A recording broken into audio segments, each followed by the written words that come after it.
Boa noite a todos. Sejam todos muito bem-vindos à casa de Joana. Essa casa aqui foi preparada para recebê-los com muito amor, com muito carinho.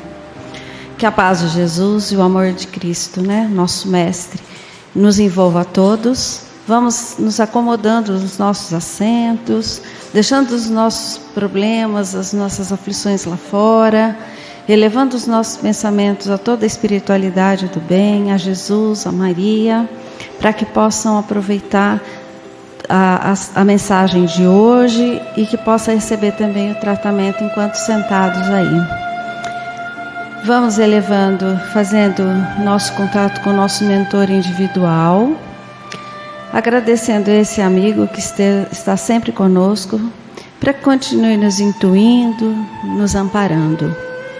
E de mãos dadas ele vamos até Maria, a nossa mãe querida, onde pedimos que sempre esteja nos protegendo, sempre conosco. De mãos dadas a Maria, vamos até o nosso Mestre Jesus e pedimos: Jesus, ilumine e cuide do nosso caminho. E te louvamos com o Pai nosso que estais nos céus. Santificado seja o vosso nome. Venha a nós o vosso reino, seja feita a vossa vontade, assim na terra como no céu. O pão nosso de cada dia nos dai hoje. Perdoai as nossas ofensas, assim como nós perdoamos a quem nos tem ofendido. E não nos deixeis cair em tentações, mas livrai-nos de todo o mal. Que assim seja, graças a Deus.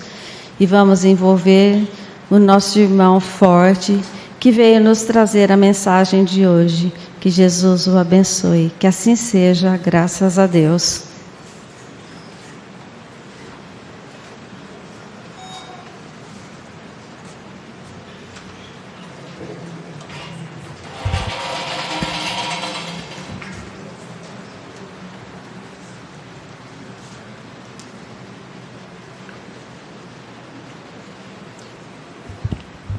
Uma boa noite a todos. Estamos incumbidos nessa noite, pela diretoria e pelo organizador dos temas, a refletirmos sobre parentela corpórea e parentela espiritual.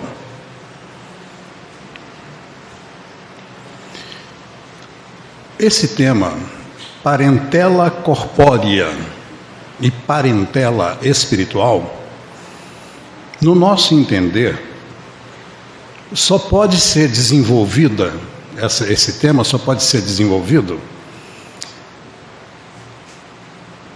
tendo como base a doutrina espírita. Porque a maneira com que nós recebemos informações a respeito da família ao longo dos milênios sempre estabeleceu que existe uma família corpórea que pode ter afinidade ou não, que tem origem em Deus. Então, antes do Espiritismo, tudo que nós recebemos de informações, de conceitos a respeito da família está no limite do corpo físico. Eu vou explicar. As doutrinas deístas e unicistas, ou seja, tem Deus como referência e a existência uma só, elas afirmam, algumas teologias afirmam que o espírito não existe antes do corpo. Portanto, algumas teologias afirmam, ao longo do tempo, que o espírito é concebido, ou ele passa a existir, melhor dizendo. Uns afirmam que é na hora da concepção. Na hora da concepção, ali se estabelece o espírito. Antes, não, ali. Há outros teólogos e outras teologias que afirmam que não é aí. É na hora do nascimento.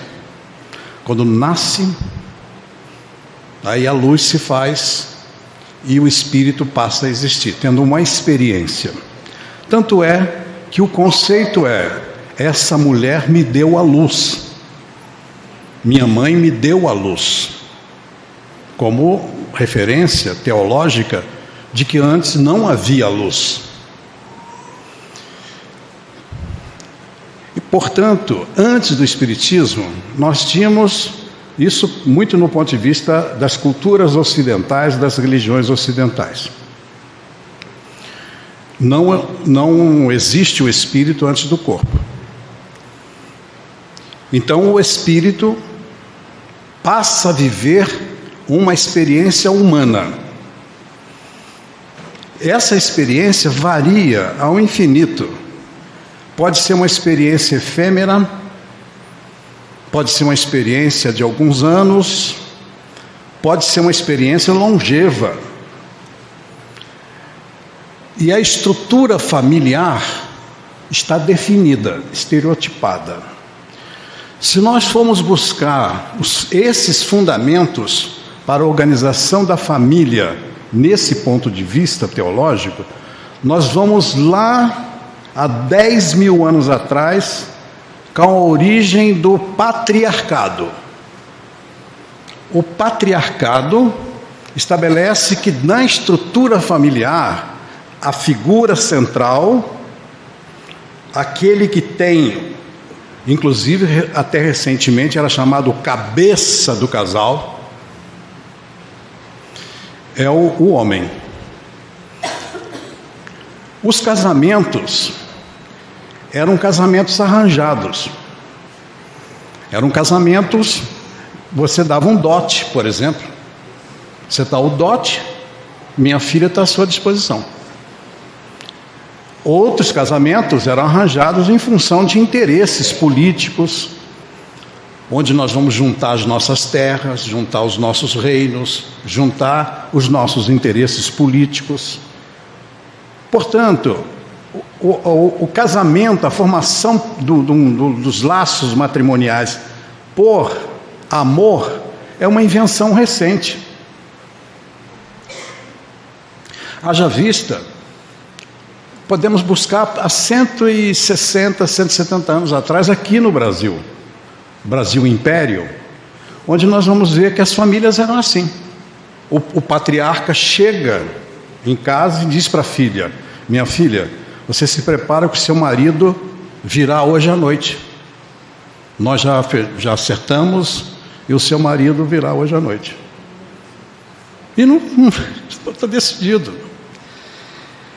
Esse conceito do patriarca, nós nos remetemos a 10 mil anos e vamos encontrar o patriarca escrevendo que Deus é homem.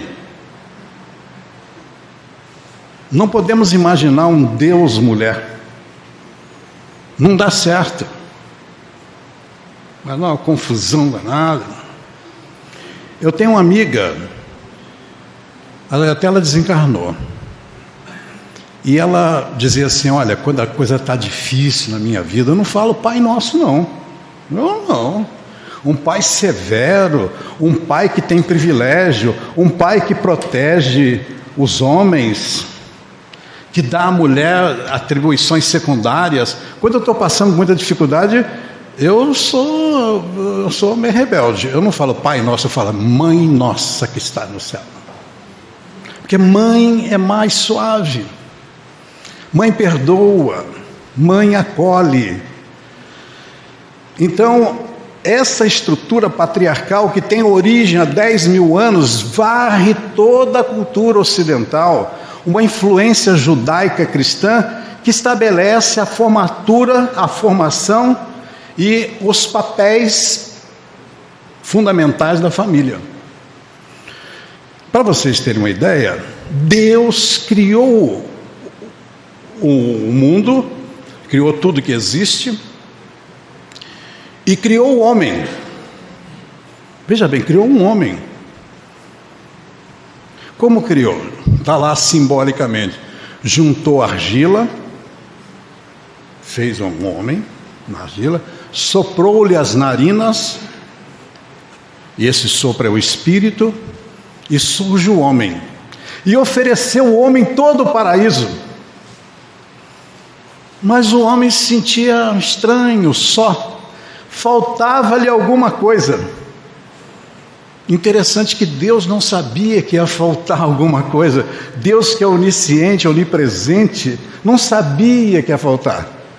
Mas para oferecer o que falta ao homem, que é um pequeno detalhe, que já tem o paraíso, adormeceu o Adão e tirou-lhe uma costela, porque para formar uma mulher, basta só uma costela. A gente que força a barra, não, porque tem que estar ao lado, a gente força a barra para entender isso, mas não, é subjugação. É o entendimento de que a mulher é secundária nessa formação. Não deu certo. Vocês sabem da história, não? Porque o homem é resistente ao assédio. O homem não peca, o homem tem conduta de bala. Não tem, companheiros, os homens que estão aqui, nós não somos assim fiéis, dignos, né? Somos ou não somos? Ô gente, dá força aí, pelo amor de Deus. Agora a mulher não, aí veio a serpente, peçonhenta, sedutora. O homem ela não conseguiu seduzir, mas a mulher... E a mulher então seduziu o homem, eles foram expulsos do paraíso, por culpa da mulher. Gente, isso estabeleceu uma ordem de organização social, política, econômica, que definiu toda a estrutura durante 10.000 anos. À mulher foi dado papéis secundários, ao homem papéis primários, importantes. Por exemplo,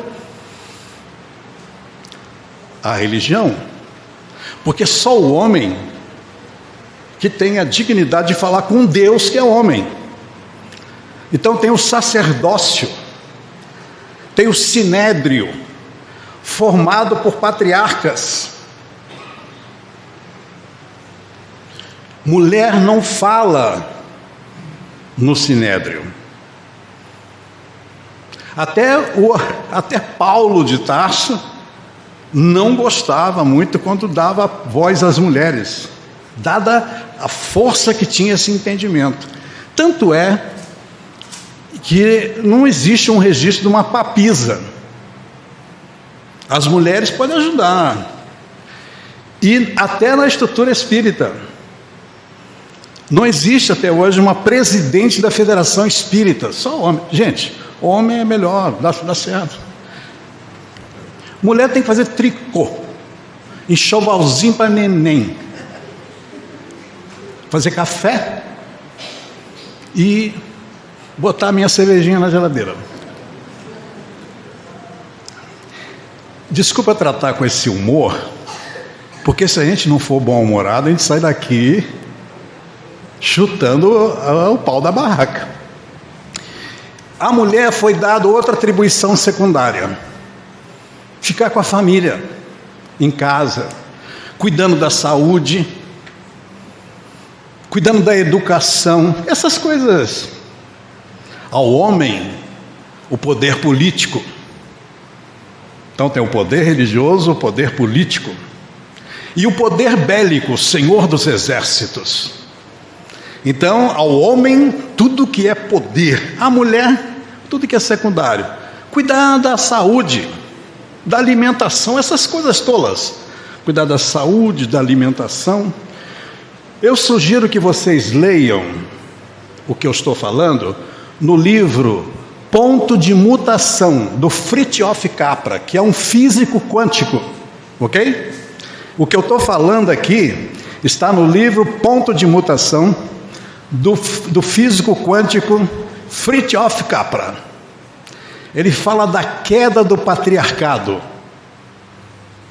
Ele faz uma análise da queda do patriarcado e aponta para um futuro em que a mulher, que acumulou durante esses milênios uma desenvoltura, uma habilidade, um conhecimento que está voltado para a saúde, a educação, a família, a natureza, os cuidados. A revolução agrícola, admite-se alguns historiadores, que foi a mulher, porque o homem era nômade, a tribo, terminava o peixe, não tinha peixe, ele ia para o lugar que tinha peixe, não tinha caça, ele ia para o lugar que tinha caça. Acabaram os frutos, ele ia nômade. Ele chegava em casa com a caça e joga a caça em cima lá de uma madeira lá, sei lá. Até hoje tem muito homem que fala: quem é que põe comida aqui dentro de casa? Tem troglodita até hoje. Tem homem que ainda hoje acha mesmo que é superior à mulher, porque isso está enraizado, isso está no inconsciente coletivo, isso é consolidado, isso vai mudando, isso é uma mudança. A mudança se faz através do processo reencarnatório, mas isso eu falo mais um pouquinho adiante, quando for mais ou menos 10h30.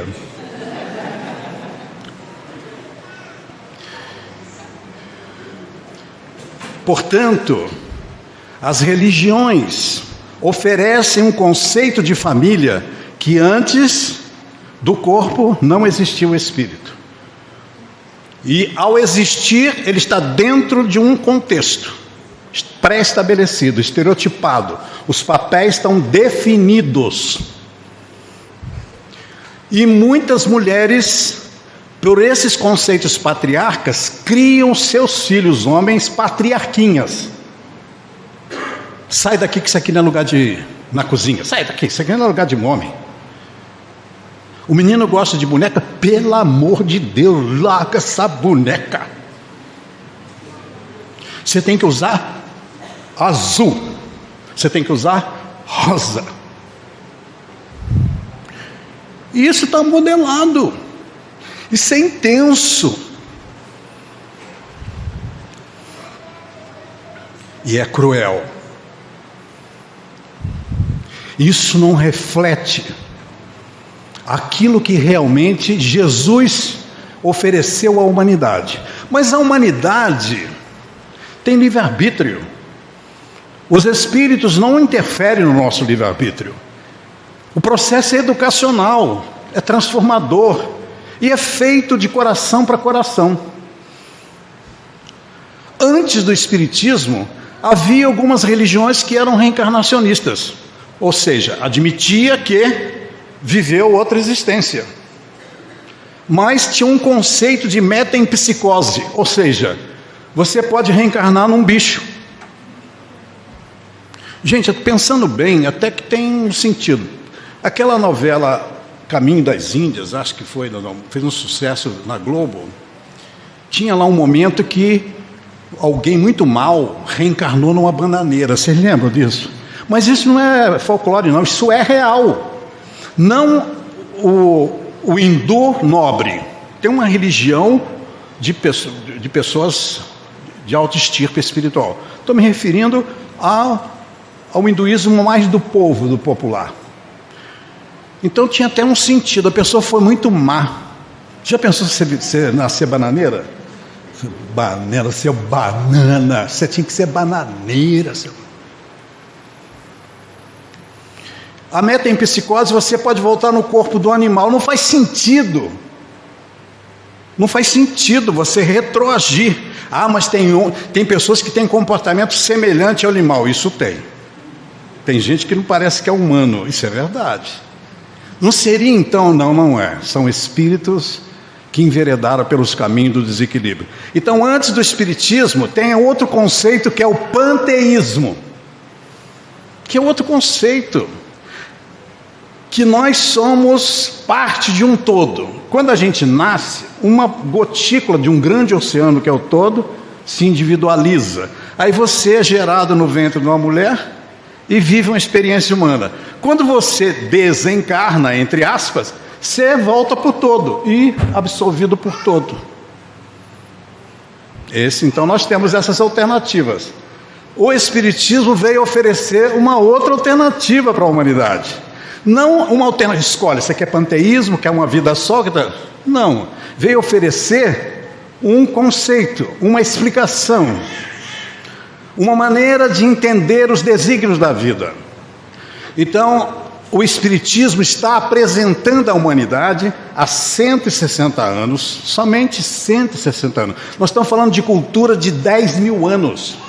Nós estamos falando de conceitos enraizados nas culturas mais antigas do planeta. Portanto, o Espiritismo tem 160 anos. Não vai ser um conceito desse que vai transformar bilhões de criaturas. Isso não existe. E até porque não é que todo mundo tem que ser espírita. Isso é outra coisa que a gente precisa entender. O Espiritismo veio apresentar as leis que regem a vida de todos. Você pode ser budista, hindu, muçulmano, você pode ser judeu, você pode ser católico, pode ser umbandista, pode ser o que você quiser. Mas as leis, não existe uma lei para cada um. Tem gente que fala assim, vocês espíritas são muito complicados, tem muita lei. Nossa, é muita lei. É lei de reencarnação, lei de merecimento, é lei de vida em sociedade, muita lei. Nossa, muita lei, vocês são muito complicados. Eu quero uma religião mais light. Eu quero ser feliz aqui e agora. É como se eu dissesse assim, a lei gravitacional, descoberta por Newton, eu não aceito. Então faz o seguinte, se joga de um avião, atire-se daquela janela.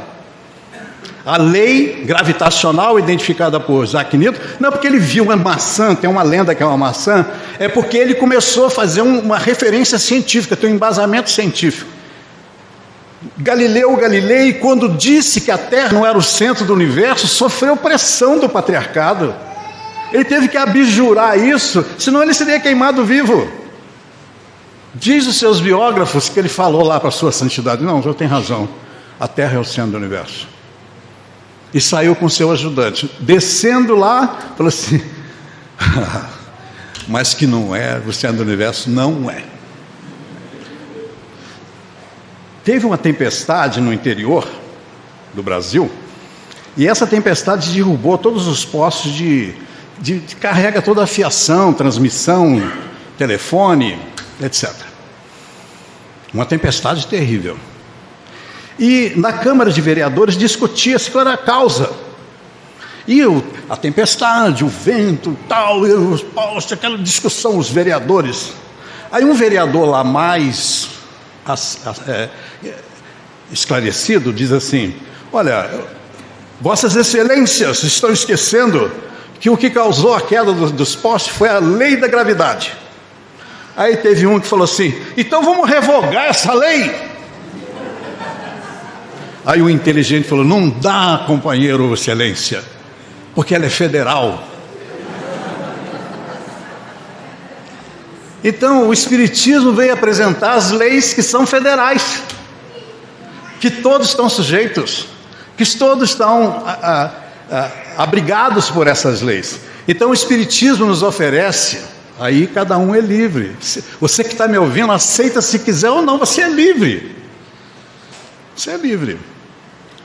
Diz que nós somos espíritos e que existíamos antes do corpo e que nascemos planejadamente.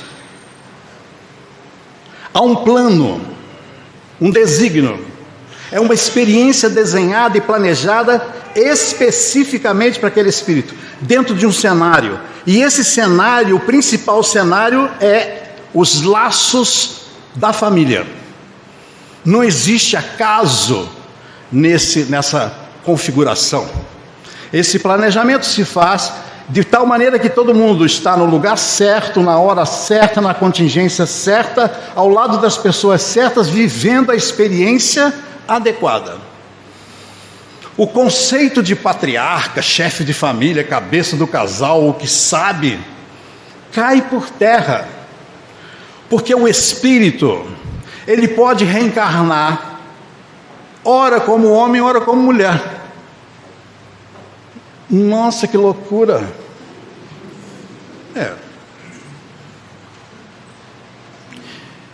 porque é da inteligência suprema, tendo em vista os cenários, proporcionar ao espírito a experiência para que ele possa vivenciar o cenário, modificando-o ou sofrendo a influência dele, porque foi o próprio espírito que estimulou aquilo que ele vem sofrer.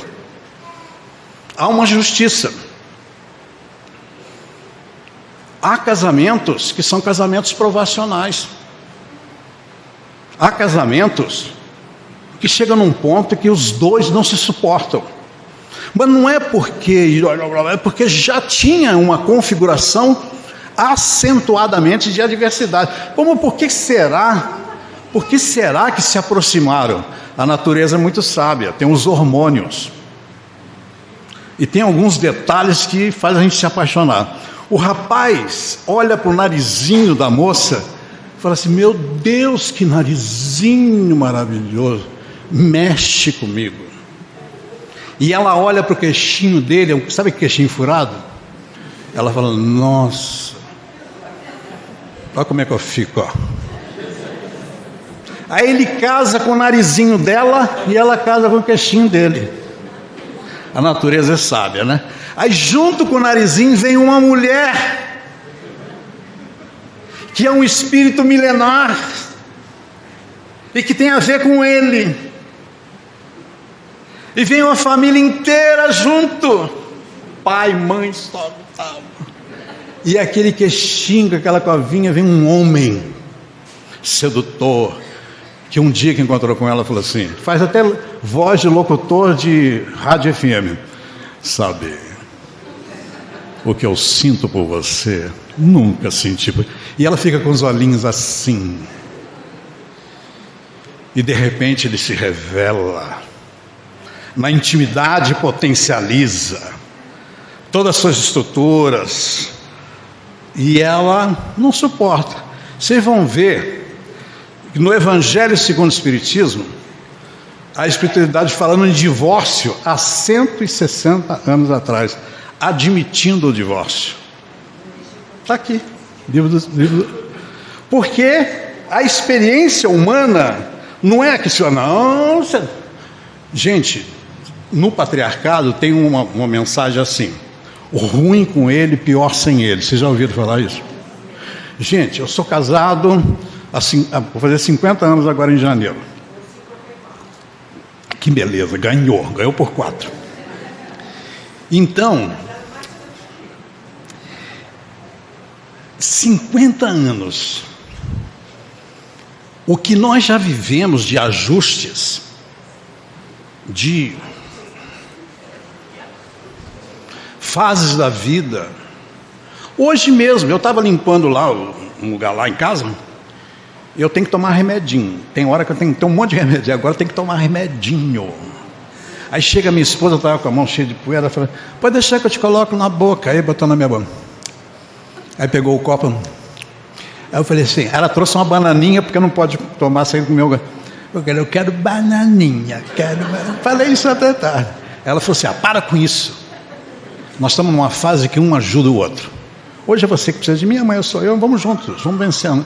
Extraordinário, né? Entretanto, eu sou espírita desde um lar espírita. Esses conceitos organizam a minha vida. Antes de eu vir para cá agora, a minha filha saiu do trabalho dela, estressada, sexta-feira, chegou lá falando do trabalho dela. Tive até que dizer: desculpe, mas agora eu preciso ir para... Minha filha é sensata, minha filha mais velha. Tem hora que eu que sou pai, o que você acha que eu devo fazer? Não existe mais papel de pai, de mãe, como estava concebido. O Espiritismo reordena tudo isso, estabelece uma relação de pluralidade das existências, e nós somos companheiros de jornada. Nós estamos juntos. Muitas vezes com alguma dificuldade ali, outra ali para acerto, mais afinidade. Mas há casamentos provacionais, como eu estava dizendo. Mas não como punição, absolutamente. Deus é amor. a fim de que os espíritos possam recomeçar, reajustar. Mas como é que eu não me lembro? Gente, não lembrar é uma bênção. Você já pensou, vocês já viram como não existe ações mais bonitas do que ações de mãe? Nós reencarnacionistas espíritas, nós temos um amor, um respeito, o Espiritismo vai nos educando, um respeito muito grande pela mulher. O ventre de uma mulher passa a ser para nós espíritas um ambiente sagrado. Se nós somos reencarnacionistas, o ventre de uma mulher deve ser um santuário. A mulher é aquela que oferece a oportunidade do renascer. E existem espíritos que a gente vê o filho terrível, aí vê aquela mãe abnegada cuidando daquele filho. Sabe aquela mãe que visita o filho no presídio e ela fala assim: são as más companhias, doutor. Aí você pergunta o outro lá: as más companhias, elas protegem, cuidam. Esse espírito muitas vezes tem um filho que a gente fala assim: essa mulher deve ter feito muita coisa na outra existência, hein? Nossa Senhora, olha, você vê o filho dela, ela não fez nada, ela não tem karma nenhum, ela tem amor. Há espíritos que planejam ser mãe de espíritos desventurados. Quer um exemplo? A mãe do André Luiz. Sabe onde está isso? No livro Nosso Lar. As amantes do pai do André Luiz, duas mulheres amantes do pai, ela está preparando uma reencarnação que vai ser mãe das duas mulheres que envolveram o marido. E sabe de antemão que são dois espíritos que vão dar muito trabalho do aspecto moral, mas ela aceita a missão de educá-las e influenciá-las. E pode ser que numa outra encarnação ela venha como homem para outras tarefas que a masculinidade, não o machismo, mas a masculinidade, o corpo, a fisiologia oferece condições. Portanto, a doutrina espírita está oferecendo à humanidade, e isso será gradual, paulatino. Quando nós divulgamos isso que nós estamos divulgando, não é desrespeitando você que está me ouvindo. Os seus conceitos são respeitados por nós, mesmo, de coração. Porque muitas vezes você tem as suas atitudes autoritárias, porque te modelaram assim. E no fundo, você gostaria de ser mais afetuoso e não consegue. Vocês já viram quando dois homens se encontram? Dois homens se encontram, cai aí! Bate assim um outro. E aí, cara? Porque se dois homens se encontrarem, falam: que saudade, rapaz. Olha, eu estava sentindo tanta falta desse abraço, amigo. Todo mundo fala: o patriarcado, meus irmãos, nos tirou o afeto, nos tirou o carinho. A gente não sabe abraçar um filho, a gente não sabe dizer eu te amo. A gente é rigoroso, a gente chega em casa, chegou a lei. Que Deus nos livre disso. Que Jesus, na sua infinita sabedoria de nos oferecer o cristianismo redivivo, que é o Espiritismo, possa nos educar para que ações de feminicídios, agressão à mulher, de exclusão social, política, as mulheres que acumularam durante 10.000 anos aquilo que não tem importância, a educação, a saúde, os cuidados de amor, de afeto e a natureza.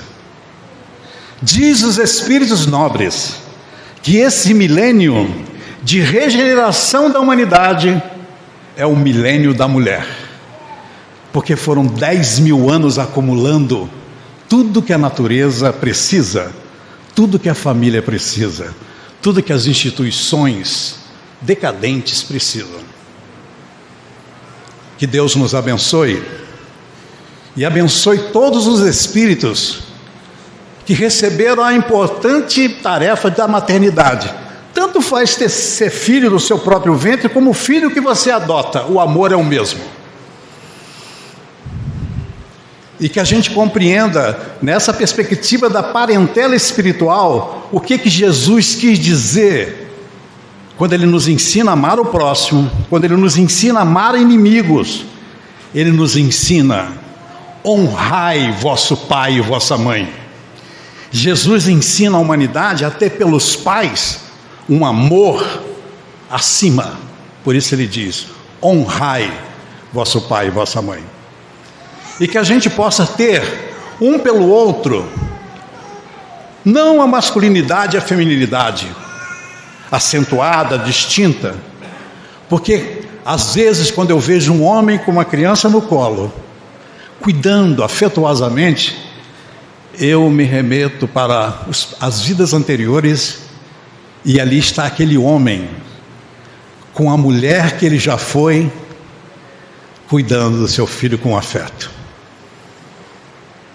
E quando eu vejo uma mulher que defende os seus direitos, me respeita, colocando limites, eu vejo um espírito que também sabe manter-se, exigindo o respeito que merece, e que veio de outras existências.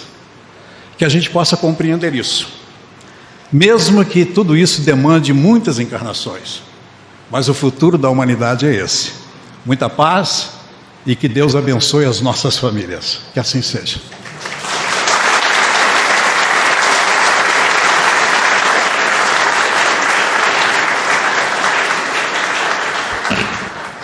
Bom, depois dessas lindas palavras, né? Dá um certo orgulho até ser mulher, né? Se fosse lá muito atrás, talvez eu não estivesse aqui falando nada, né? Rezando com vocês. O importante é que nós possamos manter os nossos afetos, sejamos homens ou mulheres, e que o amor seja o nosso propósito, a nossa fortaleza. É o que Jesus nos pede, o amor, amar ao próximo como a ti mesmo. E envoltos nessa luz de Jesus, nessa mensagem maravilhosa que veio através do nosso irmão Forte, dessa maneira brilhante que ele tem de passar a mensagem, vamos agradecendo esta oportunidade e pedindo a Jesus que mantenha a luz no nosso caminho. E quando voltarmos para casa, que Nossa Senhora nos envolva com o seu manto de luz, de amor e de proteção. E que toda essa semana seja para todos nós de paz, de luz, de amor. E que possamos estar aqui na próxima semana para receber os próximos ensinamentos. Vão com Deus, sob a proteção de Maria. E nos despedimos com Pai nosso que estais nos céus. Santificado seja o vosso nome. Venha a nós o vosso reino.